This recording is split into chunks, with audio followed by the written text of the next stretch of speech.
Canon Puncture show. Game etiquette's poison.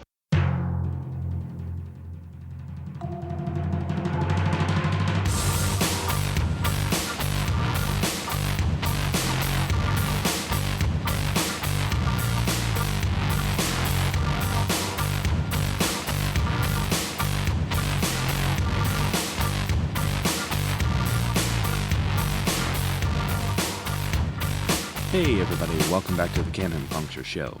This is Rich Rogers here, and we've got another one of our Game Advocates episodes. And I've brought on with me a special guest, author of Play Unsafe and the upcoming game A Taste for Murder, the one, the only, Graham Walmsley. Hey Graham, welcome to the show. Hi Rich. Thanks for coming on, and I think today we're going to be talking about a little pamphlet-sized game called Poisoned, is that right? Yes, definitely. What is Poisoned? Poisoned is a pirate game by Vincent Baker. It's the dirtiest, nastiest pirate game you can imagine. And what I like about it, it's become my surefire convention one shot. So I know I can take this game out and run it at a convention. It will usually go absolutely sky high. It will usually be one of the best moments of the convention for everyone. People will talk about it afterwards. And yeah, even if it's not, it's a reliably good, solid game. What makes this game different? One thing that makes it different is the social side of it. It's a game that you can sit down with a group of people who don't know each other. Character creation is fantastically fun. So character creation doesn't feel like 20 minutes out of the game. It feels like the game. So that's fantastic. And that's if you've got a group of people who've just met each other, that's a brilliant thing to do. There's a lot of player versus player stuff going on in it. Okay. Which means that all the GM has to do is facilitate interactions or incite them most of the time. So you basically have to kind of incite the players to fight against each other. And the standard phrase I end up using all the time is, "Are you just going to let him do that?" So someone will do something and go, "Okay, right, he's pushing you. You're just going to let him do that?" You go, "No, yeah, I'm going to draw a sword," and then it escalates from there. It's the most wonderful game from those point of views. It seems to be this little crucible that just pits people against each other, in a fun way, in a narrative way that kind of gets stories out of it. I don't just mean you're kind of going to dice the whole time, but it pits people against each other, and the game just takes off. What's generally the subject, or what's the game about at the table when people are playing? Every game of Poison starts the same way. You're pirates on board a ship. Your captain is dead. He's just been poisoned by one of the king's assassins. You've got to vote a new captain of the ship and decide what you're going to do with the assassin. So that's always how it starts. So once the players have decided what they're going to do, which usually involves gutting the assassin and throwing him overboard, there's sort of two sides to it. There's the side where the pirates are on their ship, sailing about and attacking other ships at sea, stealing their treasure, that sort of thing. And then there's the more narrative side as well. So all these pirates have ambitions, which are usually to get even with someone, to get revenge, to be captain. One of the best ambitions, which really sparks things off, is to... So, there's a list of ambitions that... By the way, I should have asked you whether I can swear during this podcast. But there's no Go for it, man. Keep going. No way we can talk about poison without me swearing. It just won't work. There's a list of approved ambitions for poison, and one of them is to... And so you either want to... another character, or you want to... someone above your station. And I think there's a couple of romantic things as well around there. So a big part of the game, and almost the most interesting part of the game, is you've been at sea, you've got some treasure, and then you go ashore and you spend it. And so you get the pirates mixing with high society, being on shore, creating havoc. And that's the most interesting thing, where you get all these pirates running around, well, I would say creating havoc, but actually just pursuing what they want and getting what they want. It's a pirate-themed game. So initially I was thinking, well, why wouldn't I just kind of rephrase this into Seventh Sea? But after listening you talk about the dark themes, I guess my question would be, why wouldn't I want to use the World of Darkness and maybe just set it with pirates? World of Darkness does some things quite nicely that would fit over into Poison. So, I mean, things like humanity would go really nicely into Poison. That would be interesting. Poison does a lot of very clever things mechanically. So it pushes you towards getting into conflicts with people and doing nasty things. So one of the things, for example, is that you have a role for brutality, which lets you be nasty to someone or hold someone down. So you get a lot of roles where people are in a conversation, and if it's a social thing, you have to talk it out, you have to persuade the other people, and it's almost always easier just to reach for those dice and roll them, and then you just get your way with brutality, and you're fine. So there's some things like that which are really nice. Combat is really nice in Poisoned. So, I mean, compared to World of Darkness, which is pretty much, it's a very standard war gamey setup for combat. Mm-hmm. Combat in Poisoned is beautifully done. There's 2 levels of escalation in Poisoned. So you and me are having a sword fight, okay? And we roll the dice and I win. But I win the first round. Now, if you lose at that level, we're just fighting to first blood. So you can either take that, you can either take losing to first blood, or you can escalate. And then what happens is you get to roll a bunch more dice, but whoever loses then ends up with a deadly wound.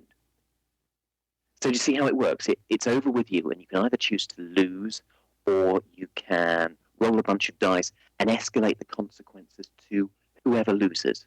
Yeah, that's good. So it gives you the ability to go to dice, and then you can back out. Right? You could back out at first blood and say, okay, we're done now. I don't want to lose my character over this, right? Is that how it plays? Well, you can, but actually I'm saying it the other way. You go to dice and then you can choose to lose, and nobody wants to lose. Or you can roll dice and say, okay, I'll put my character on the line here. Oh. And the really nice thing about this is that the last level of escalation is immediate death. And you get this thing that happens in Poisoned, which I don't think I've seen happen in any other game, where I'll be losing, okay, and you're winning at the moment, and at the moment I'm losing to a deadly wound. And a deadly wound probably doesn't mean I die. It means nasty things happen, but it's not the end of the character. And I go, no, I don't want to lose this fight. I grab a bunch more dice and say I'm escalating and roll them on the table. And what I've done there is I've ensured that the way those dice turn up, either I die or you die immediately with no consequences. Sorry, immediately with no comeback. And I've never really seen this in any other game, that you'll get this one roll of the dice, which people, which we've come to very quickly, and you'll toss the dice on the table, and one of us will go, I'm dead. And then we'll look at the mechanics and kind of go, all right, is there a resurrection spell or something? Is there anything? No, you're dead. And you actually deal with that.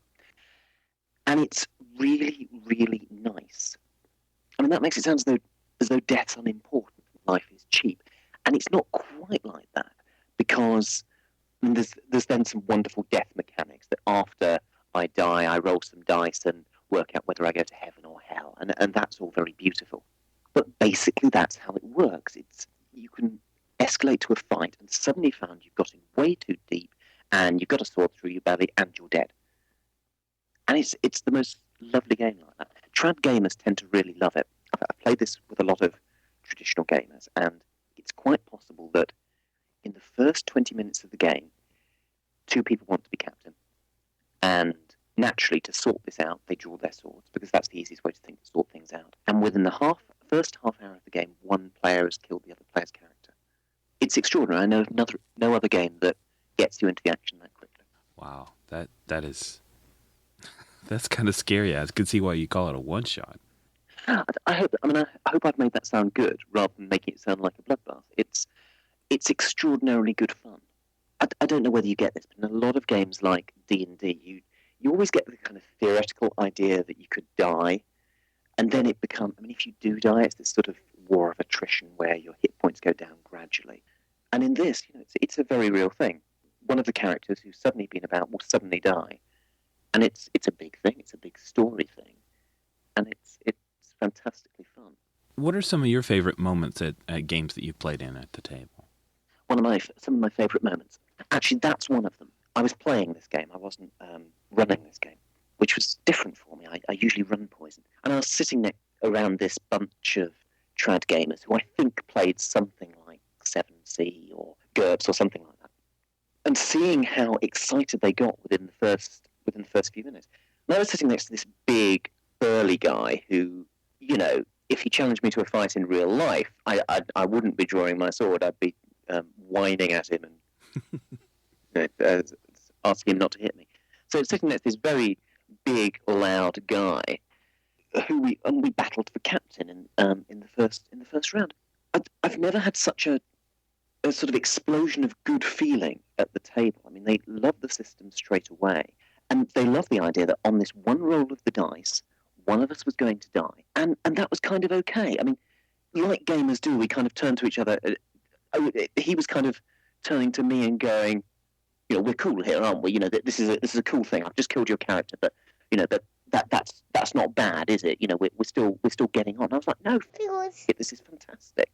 And I think, actually, what happened was that I killed his character in the first 20 minutes, and he came back and killed mine later, and we sort of bonded over our characters hating each other. There you go. That's one of my favourite moments. The other favourite moment is I ran it for Vincent Baker, who wrote Poisoned. I have to tell you the slightly wanky story that someone came up to me beforehand and said, you're running it for Vincent Baker. That must be really nerve-wracking. And I kind of said, well, yeah, but he'll just have to get over it. So I ran this game for Anna Kreider, who's just about me. She wrote a game called Thou Art But a Warrior, and Vincent as well, and a couple of other people. I think Julia Ellingbo was there as well. Anna spent the entire game trying to Vincent's character. It was one of her ambitions, which was I want to this other character. And it was quite wonderful. I think Vincent enjoyed the game, but he did spend the whole thing sort of backing away from Anna at the table as much as he could, and also sitting very tightly on his chair. I think I might just leave you with that mental image. Anna spent the whole game pursuing Vincent's character, and it was just wonderful to see someone who's, as physically slight as Anna is, being so domineering, seeing Vincent almost wanting to run. It was very funny. We average 9 new titles a day. That's over 60 a week. And we've got well over 15,000 RPG titles online right now. Drive-Thru RPG, the one true source for RPGs. What would you warn new players about Poisoned? Lots of things. The first thing's not so much a player warning as a sort of general warning. Poisoned is one of my favourite games, but I find the text itself very difficult. I mean, it took me 4 or 5 sessions of play before I realised exactly how Poison actually works. It's one of these strange games where you read it through and you go, that's really easy. And then you actually play it, and someone comes up with something like, I want to creep up behind the guard and knock him out. And you go, how the do I do that with these rules? And then you go back to the book and you flick through, and it's not the clearest game in the world. It's great. I mean, it's worth getting to grips with, but it's not the clearest game. The other thing about Poison is that you look at it, and it looks really sort of board gamey, as in sort of mechanical board gaming. So it looks like something that you play through step by step. I mean, do you know the way something like My Life with Master feels? Not exactly, no. Oh, no, okay. But really solidly mechanically driven, where the dice tell you which way to go at every point. And Poison looks as though it's a game like that. And if you try to run the game like that you pursue a ship and you roll dice to see whether you catch up with it, and then you catch up with it and you roll dice to see whether you board it, and then you roll dice. And it looks as though it's this very mechanical game like that, with a lot of dice rolling. And it's really not. And it's a complete mistake to run it like that. So that's the other thing about the text, that it makes it look as though it's this sort of board gamey game, and it's just not. I've just completely failed to answer your question. What was the question? Well, what would you warn a new player about? Like, what would you tell them when they sit down at the table? You say you're running a lot of one-shots. What do you warn a new player about for expectations? I tell them it's dirty. the most difficult thing about Poison is that, and I'd find a way to nuance this, I think, is that rape comes up a lot. And the reason it happens, it kind of stems from the mechanics of it, really, that one of your ambitions is to Because and one of the easiest ways to do anything in Poison is with violence.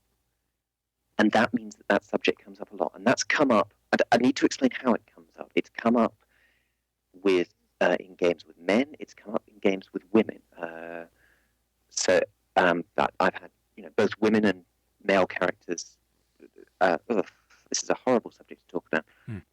It's a very nasty game. I mean, it's a very sexual game. No, it's not. It doesn't have to be. Sex works its way very easily into Poison. I mean, it's definitely a part of the game, whether you explore it or not.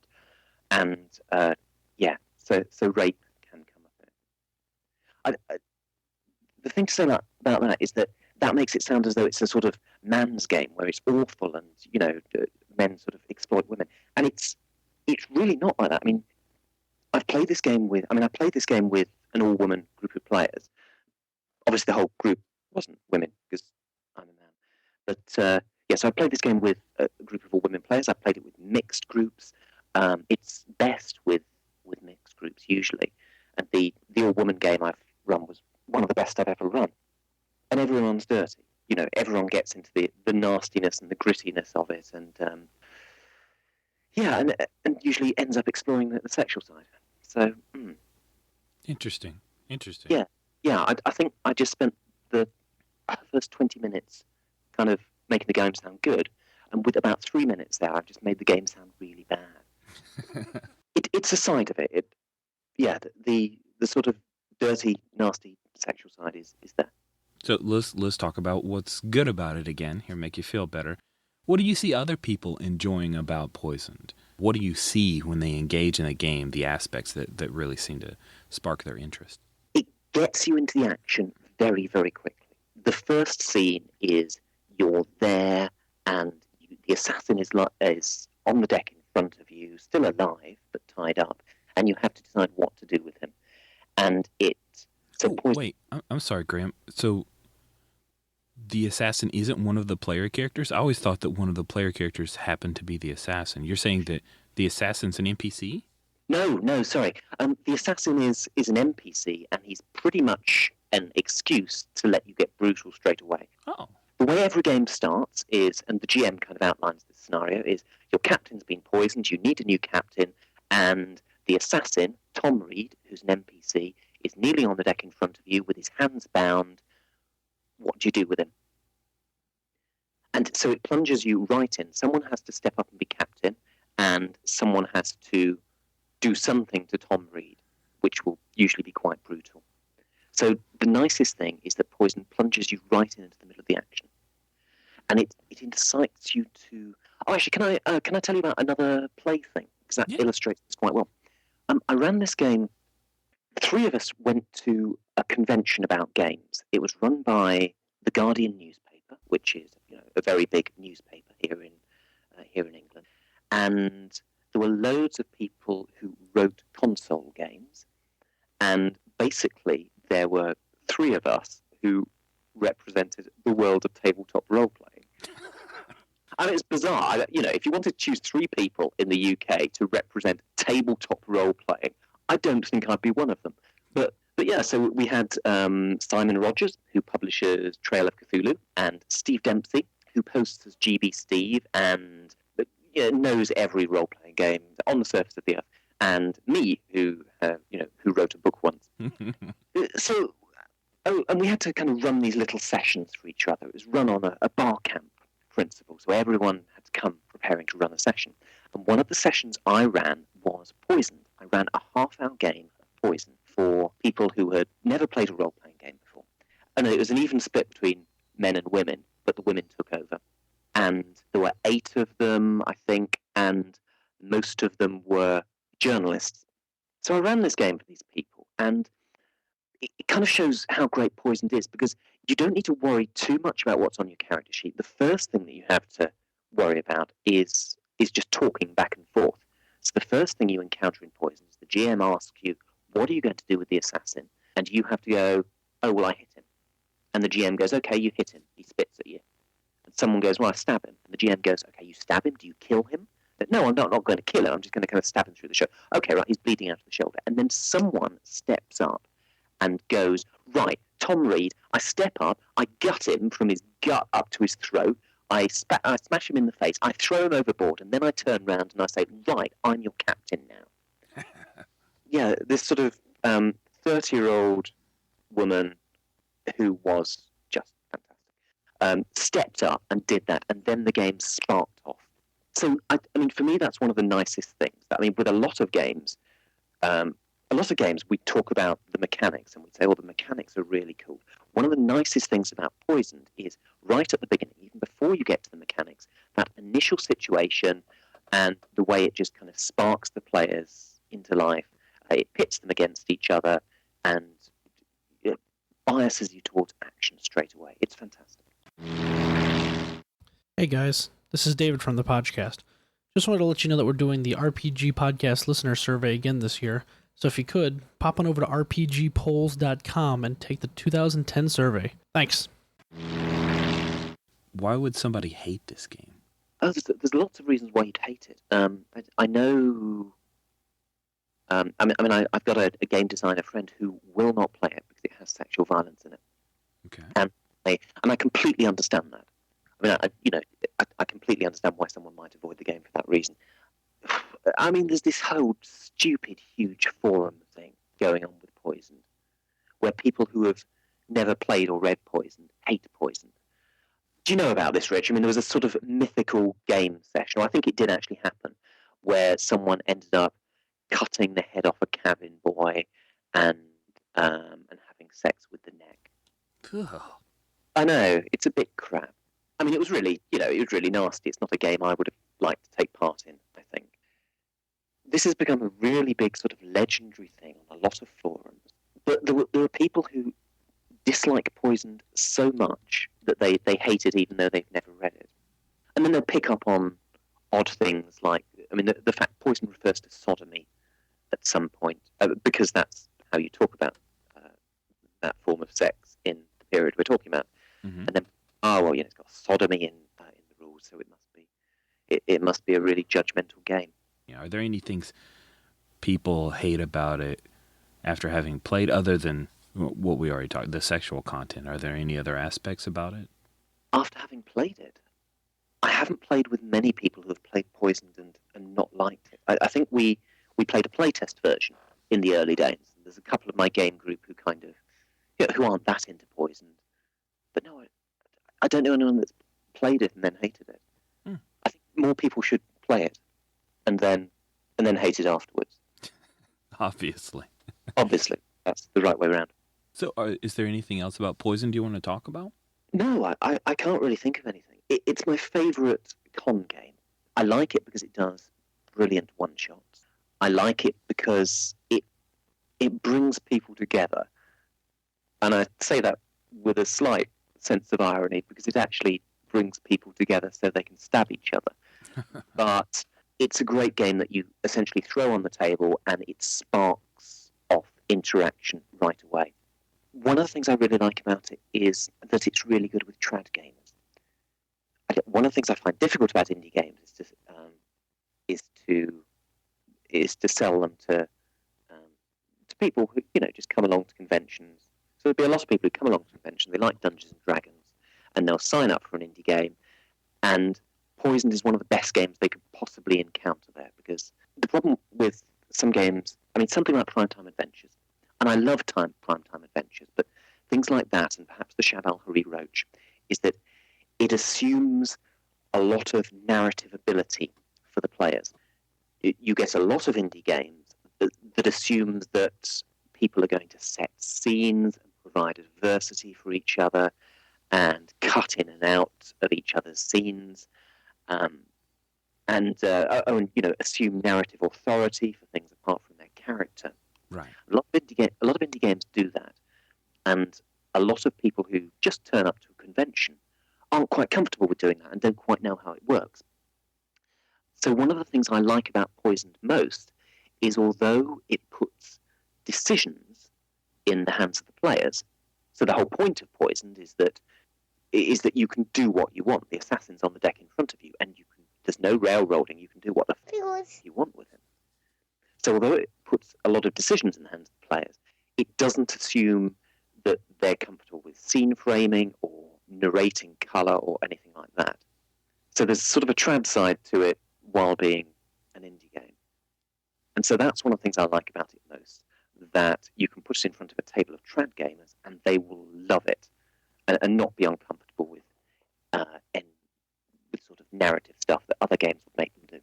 That is pretty exciting, and I agree. Some of the indie games can be difficult to grasp initially because of the things it asks you to do. Yeah, I mean, it's totally not a bad thing. I mean, one of my favourite games at the moment is Montsegur 1244, and that is totally a game where everyone needs to be on the same page with narrating things, jumping in and out of scenes and so on. But it's also nice to have that game in your armoury where you can put it in front of more or less anyone, even a group who have never met before, and it will usually give you a very, very good game. Graham, I really appreciate you taking some time to talk about Poisoned, and thanks for being on Canon Puncture to talk about advocating for it. It's been a real pleasure. We had such potential, such promise.